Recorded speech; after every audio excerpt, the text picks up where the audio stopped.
Merci Madame la Présidente. Mes chers collègues, cette proposition de loi organique vise à permettre l'inscription d'office sur la liste électorale spéciale à la consultation sur l'accession à la pleine souveraineté de la Nouvelle-Calédonie.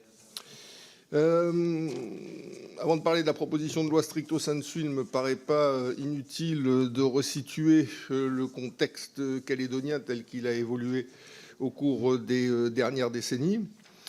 Après des années 80 qui ont été marquées par des événements qui ont conduit à plus de 70 morts entre les personnes de la société civile ainsi que les militaires et gendarmes qui ont été engagés sur le terrain, des accords ont été signés, dits accords de Matignon, par Jacques Lafleur, Jean-Marie Tjibaou et Michel Rocard en tant que Premier ministre. Depuis lors, nous sommes engagés depuis maintenant un peu plus de 3 décennies dans un processus de décolonisation et d'émancipation, ce sont les termes de l'accord de Nouméa, au sein de la République. Ce processus a connu d'ailleurs une étape majeure qui est celle de 1998, puisque un référendum d'autodétermination aurait dû être organisé en 1998, tel que le prévoyaient les accords de Matignon, mais les acteurs politiques calédoniens ont considéré qu'il n'était pas opportun et qu'il convenait de poursuivre le dispositif engagé 20 années supplémentaires. Et donc, pour le coup, c'est l'année 2018 que le terme des accords de Nouméa a été envisagé et que le premier référendum d'autodétermination avait vocation à être organisé. C'est le premier, ce n'est pas le dernier, puisque si le premier référendum d'autodétermination a effectivement eu lieu le 4 novembre 2018, l'accord de Nouméa prévoit que dans un délai de 2 années maximum, un deuxième référendum peut être organisé. Ça a été le cas, puisque le prochain référendum, à la demande des formations politiques calédoniennes, un tiers des membres du Congrès suffit pour actionner ce deuxième référendum, ont demandé la tenue d'un deuxième référendum le 6 septembre 2020. Et puis, parce qu'on peut y prendre goût, le cas échéant, l'accord de Nouméa prévoit la possibilité, toujours dans un délai de 2 années, d'organiser un troisième référendum qui, donc, au plus tard, le second ayant lieu en septembre 2020, doit être organisé en septembre 2022. Donc voilà le processus dans lequel nous sommes engagés. Ce processus nécessite la tenue de pas moins de 3 listes électorales. Donc c'est extrêmement luxueux. Nous avons à la fois une liste électorale générale qui est utile pour les élections nationales, municipales, présidentielles, européennes et également pour les référendums nationaux. Nous avons une liste électorale pour les élections provinciales qui désigne les élus qui siègent au sein des provinces de la Nouvelle-Calédonie et du Congrès de la Nouvelle-Calédonie. Ces électeurs sont des citoyens de la Nouvelle-Calédonie. La citoyenneté calédonienne se surajoute à la citoyenneté française et à la citoyenneté européenne. Pour faire simple, il faut avoir au minimum 30 années de résidence en Nouvelle-Calédonie. Depuis 1988, plusieurs cas sont prévus, mais je simplifie, ou être d'origine kanak, c'est-à-dire calédonienne statut coutumier. Voilà comment est composée cette liste électorale pour les élections provinciales, les dernières ayant lieu en mai 2019. Et puis enfin, on a une troisième liste, c'est celle dont nous allons parler, qui est la liste électorale spéciale pour la consultation, c'est-à-dire celles et ceux qui peuvent participer au référendum d'autodétermination, donc une décision importante, on décide avec un bulletin si on reste dans la République ou si on en sort. Cette liste électorale provinciale a été constituée avec 2 lois qui sont intervenues ces dernières années. La première loi, c'est la loi du 5 août 2015.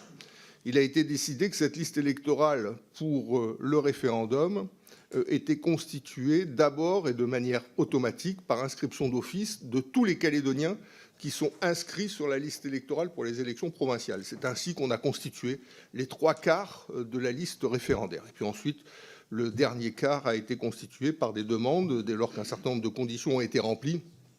Les Calédoniens en question, après décision des commissions administratives spéciales, ont été inscrits sur la liste électorale référendaire.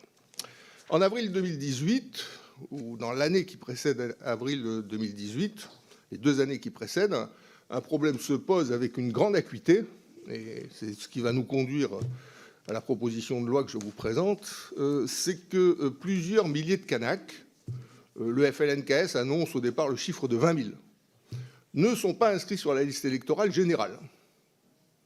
Et dès lors qu'on n'est pas inscrit sur la liste électorale générale, on ne peut pas être inscrit sur la liste électorale référendaire. L'inscription sur la liste électorale générale est le préalable à l'inscription sur la liste électorale référendaire. Donc bien sûr, le FLNKS, les indépendantistes, indiquent que le référendum d'autodétermination ne pourra pas être reconnu dans son résultat dans la mesure où la sincérité du scrutin n'est pas assurée, que celles et ceux qui doivent y participer au premier rang, desquels les Calédoniens d'origine kanak ne pourront pas y participer pour beaucoup d'entre eux, et que dès lors le résultat sera vicié. On était engagé sur un chemin qui était extrêmement glissant. Et donc, il demandait l'inscription d'office des Kanaks sur la liste électorale référendaire. On dit des Calédoniens de statut coutumier, je dis Kanak pour aller plus vite, sur la liste électorale référendaire. Donc, les formations non indépendantistes, en général, se sont opposées à cette proposition pour des raisons évidentes. C'est qu'on ne peut pas faire d'un critère ethnique un justificatif pour être inscrit sur une liste électorale. Et puis parce que ça introduisait une discrimination inacceptable entre Calédoniens, Calédoniens de statut coutumier, Kanak, et Calédoniens de statut de droit commun, non kanak, avec les différentes ethnies qui, au fil du temps, ont contribué à la construction de la Nouvelle-Calédonie. Et donc, nous avons fait une proposition, quand je dis nous, c'est la formation politique à laquelle j'appartiens au plan local, qui s'appelle Calédonie Ensemble, pour sortir par le haut de cette problématique qui commençait à avoir une certaine acuité. Nous avons proposé que tous les natifs, qu'ils soient kanak ou qu'ils soient non kanak, puissent être inscrits d'office sur la liste électorale référendaire. C'était une manière de traiter le problème posé par les indépendantistes. On n'allait pas se retrouver avec un résultat de référendum qui pouvait être contesté, tout en évitant d'établir une discrimination injustifiable entre Calédoniens. Et cette proposition que nous avons formulée au comité des signataires du 7 novembre 2016 a été, quasiment une année après, reprise par le comité des signataires qui s'est tenu le 2 novembre 2017 et qui a acté le principe de l'inscription d'office selon deux mécanismes. Inscription d'office de tous les Calédoniens dès lors qu'ils ont 6 mois de résidence en Nouvelle-Calédonie sur la liste électorale générale, préalable. Et puis ensuite, pour les Calédoniens d'origine kanak, les dispositions de la loi prévoient d'ores et déjà, s'ils sont inscrits sur la liste électorale générale, l'inscription d'office sur la liste électorale référendaire. Donc, on traitait le problème indépendantiste. Et pour les non-kanaks, il a été prévu que dès lors qu'ils sont natifs de Nouvelle-Calédonie, et dès lors qu'ils ont 3 ans de résidence ou ont eu 3 ans de résidence en Nouvelle-Calédonie, à partir de ce moment-là, l'inscription d'office sur la liste référendaire est également effectuée. L'État avait engagé un travail en lien avec les services de la Nouvelle-Calédonie et des provinces sur cette affaire d'électeurs qui étaient dans la nature et inscrits nulle part. Au bout du compte, après avoir croisé avec un certain nombre de fichiers sociaux, sécurité sociale locale, etc., on a trouvé un peu plus de 11 000 Calédoniens qui n'étaient pas inscrits sur la liste électorale, dont 7 000 Kanaks et 4 000 non-Kanaks, 7 000 Calédoniens de statut coutumier et 4 000 Calédoniens de statut de droit commun. Et donc, ce sont ces 11 000-là qui, grâce au dispositif qui a été adopté par le comité des signataires du 2 novembre 2017 et mis en œuvre dans le cadre de la loi d'avril 2018, ce sont ces 11 000 Calédoniens qui ont pu se faire inscrire ainsi sur la liste électorale. Et donc, tous les partenaires considéraient que dès lors que ce dispositif a été adopté, la légitimité et la sincérité du scrutin étaient au rendez-vous et que chacun reconnaîtrait son résultat, ce qui a effectivement été le cas. Alors, pour indiquer l'esprit dans lequel le comité des signataires a pris cette décision et la loi organique ensuite d'avril 2018 a été adoptée, bien sûr, ce projet de loi a été soumis au Congrès de la Nouvelle-Calédonie pour qu'il donne son avis sur le sujet comme la loi le prévoit. Et le Congrès a indiqué, il me semble important de le reprendre parce que ça resitue la proposition de loi que je développe dans l'esprit qui était le sien. J'ai la chance aussi d'être membre du Congrès de la Nouvelle-Calédonie et conseiller de la province sud, et donc d'être intervenu largement sur ce sujet-là dans ce qui est notre première assemblée délibérante en Nouvelle-Calédonie. Et donc je disais, le jour où le Congrès a examiné ce texte-là, c'était le 23 novembre 2017, je rappelle que sur ce texte, il a émis un avis favorable à l'unanimité, donc Il a été largement soutenu par tous les partis politiques indépendantistes ou non indépendantistes. Je disais, le Congrès doit décider entre un cadre particulièrement contraint à usage unique, en d'autres termes, ne prévoir qu'une seule fois l'inscription sur la liste électorale générale et sur la liste électorale référendaire pour la consultation de 2018, conformément à l'accord retenu au comité des signataires, c'est-à-dire le dispositif, c'est un dispositif one-shot. On essaye de traiter le sujet de cette manière-là, inscription d'office sur la liste électorale générale qui permet l'inscription d'office sur la liste électorale référendaire, mais ce dispositif s'applique en 2018 et ne s'applique pas en 2020 et en 2022.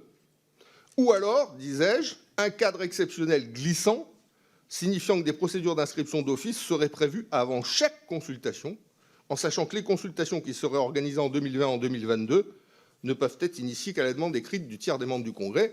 Rappelez que les deux autres référendums n'étaient pas automatiques, hein, on n'était pas dans une mécanique obligatoire d'organisation du deuxième et du troisième, qu'il fallait qu'un tiers des membres du Congrès les demande. Et donc, ce qui a été depuis lors le cas. Je chutais en indiquant que le cas échéant des modifications ultérieures éventuelles de la loi organique statutaire pourrait être prévu dans le cadre d'un projet de loi organique dédié, qui pourrait donner ultérieurement un caractère glissant à cette mesure. Donc ça a été le grand débat devant le Congrès. C'est est-ce qu'on prévoit la mesure que pour 2018 ou on prévoit la mesure également pour 2020 et 2022, dans la mesure où le FLNKS était extrêmement réticent sur le fait que les Calédoniens de droit commun puissent aussi bénéficier d'une procédure d'inscription d'office. Pour le FLNKS, que les Kanaks bénéficient d'une procédure d'inscription d'office s'agissant du peuple autochtone, il n'y a aucun débat. Par contre, que les non-Kanaks puissent aussi bénéficier d'une procédure d'inscription d'office, là, c'était quand même plus délicat. Donc, on a débattu 26 heures au Congrès, donc vous voyez qu'on a vraiment pris le temps de l'échange, en 2 réunions de commission et une séance publique, et on est arrivé donc au bout du compte à un avis favorable unanime, en prévoyant que le dispositif s'appliquait, en ce qui concerne les Calédoniens de droit commun, que pour la consultation de 2018. Depuis lors, cette consultation a eu lieu. Chacun en connaît le résultat. 78 734 voix contre l'indépendance et un peu plus de 60 000 voix pour l'indépendance, avec une participation qui a été importante, puisque l'abstention est estimée à moins de 20%. Une fois que cette consultation a eu lieu, le 4 novembre 2018, dans les 6 mois, pas dans les 6 mois, mais au terme des 6 mois qui précèdent cette consultation, un nouveau référendum pouvait être demandé. C'est ce qui a été le cas. Je situe quand même là aussi politiquement les choses, parce qu'il n'y a pas que de la technique électorale, il y a aussi un cadre politique dans lequel s'insère cette technique électorale. Ce référendum a été demandé à la fois par des partis indépendantistes et des partis non indépendantistes.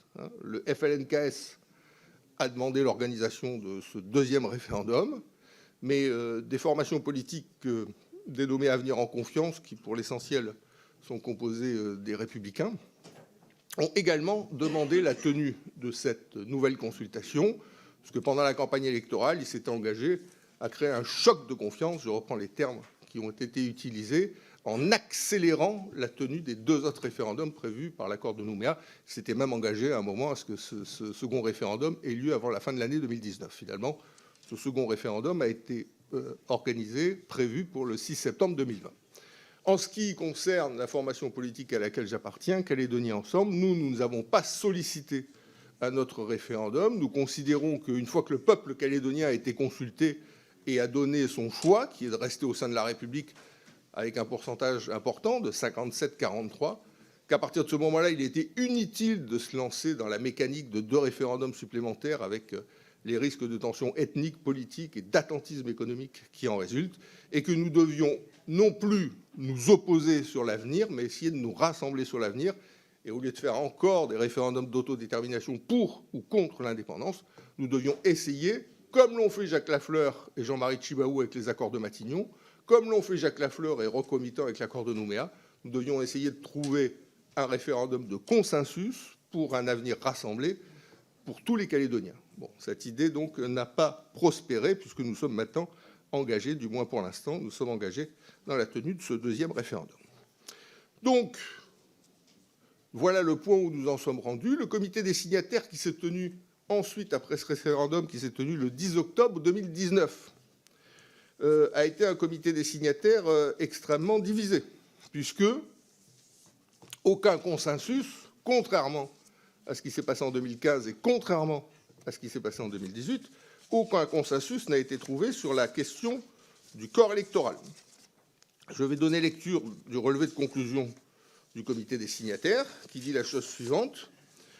Le comité des signataires confirme le principe que les électeurs nés en Nouvelle-Calédonie et y résidant depuis au moins 3 ans, donc c'est les Calédoniens de statut de droit commun, sont présumés y détenir leurs intérêts matériels et moraux, ouvrant droit à leur inscription sur la liste référendaire. Donc, ils sont présumés détenir leurs intérêts, ça ouvre droit à l'inscription sur la liste référendaire, mais ce n'est pas une inscription d'office.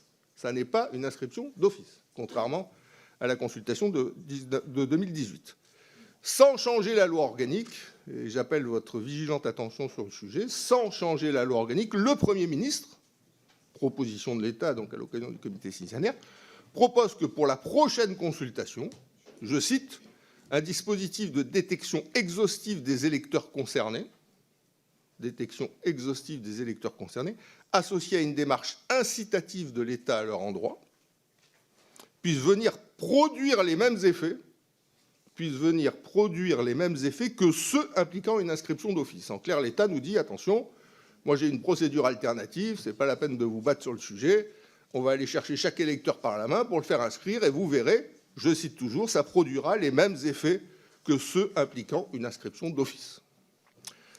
À partir de ce moment-là, l'Avenir en confiance et Calédonie ensemble, je cite toujours, estime inacceptable qu'il y ait une différence de traitement s'agissant de l'inscription sur la liste électorale référendaire entre les personnes relevant du statut coutumier et les personnes de droit commun.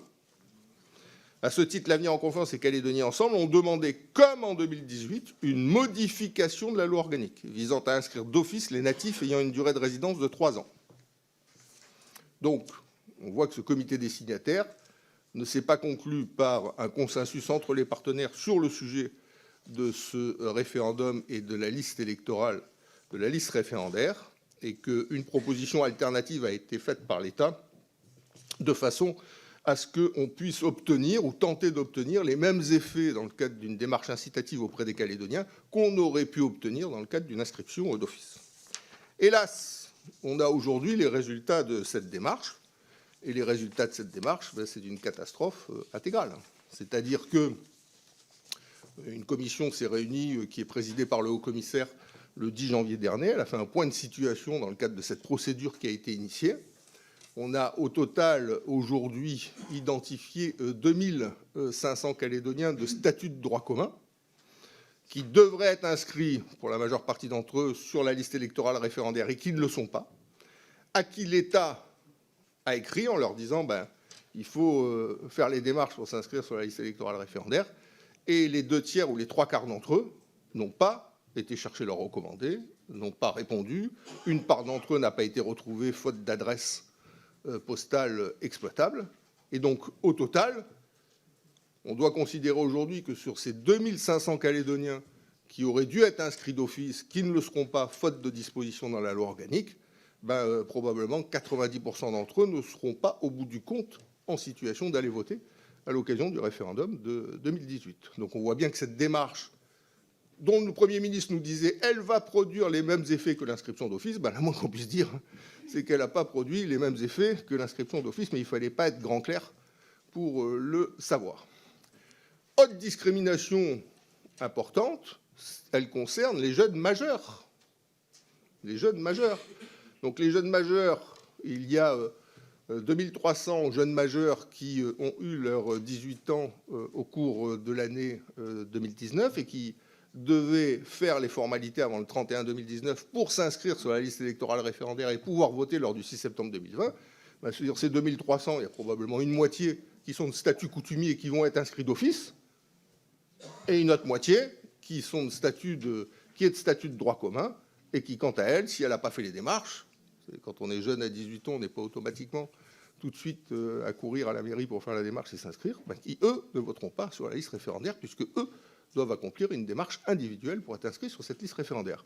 Même chose en ce qui concerne les jeunes majeurs qui auront 18 ans entre le 1er janvier 2020 et le 6 septembre 2020, c'est-à-dire pendant l'année 2020, ils sont 1200 au total, et sur ces 1200, une partie sera inscrite d'office, ceux qui sont de statut coutumier, puis une autre partie, si elle n'a pas fait la démarche avant le 31 décembre 2019, ne sera pas inscrite d'office. Donc, on est dans une situation d'échec total en ce qui concerne cette procédure alternative proposée par l'État à l'occasion du comité des signataires qui s'est tenu le 10 novembre 2019. Donc, en fonction de cette situation, quel est le résultat politique, au-delà de ces aspects un peu techniques?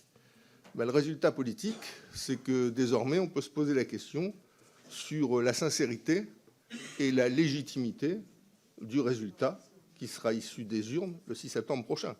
On peut se poser la question sur le fait que cette discrimination ait été acceptée par l'État à l'occasion du comité des signataires du 10 novembre 2019.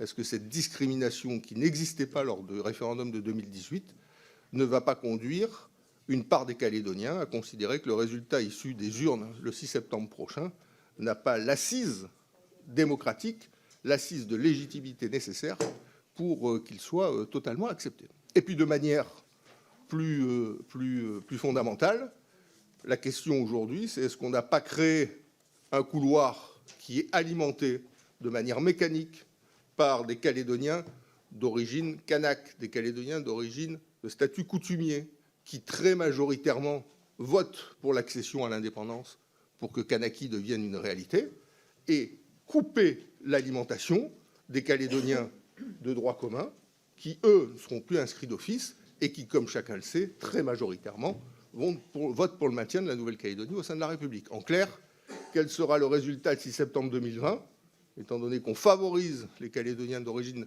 kanak au détriment des Calédoniens d'origine non kanak, et quel sera encore plus le résultat en septembre 2022, puisqu'on aura continué à alimenter un flux majoritaire en faveur de l'indépendance au détriment d'un flux qui, lui, est contre l'indépendance de la Nouvelle-Calédonie. Voilà, Madame la Présidente, je m'excuse d'avoir été un petit peu long dans la présentation de ce sujet, mais vous comprendrez que ça me tient un petit peu à cœur. Et donc, voilà pourquoi il est proposé, dans le cadre de cette proposition de loi organique, de substituer au premier alinéa de l'article 218.3, non pas les termes qui sont à l'heure actuelle prévus, c'est-à-dire à titre exceptionnel l'année de la consultation qui sera organisée au cours du 4e mandat du Congrès, c'est-à-dire ce petit membre de phrase signifiait que l'inscription d'office des Calédoniens de droit commun n'était prévue que pour le référendum de 2018, mais au lieu de ce membre de phrase qui réduit cette inscription d'office au référendum de 2018, mettre simplement à la place l'année du scrutin. Dès lors qu'on met l'année du scrutin,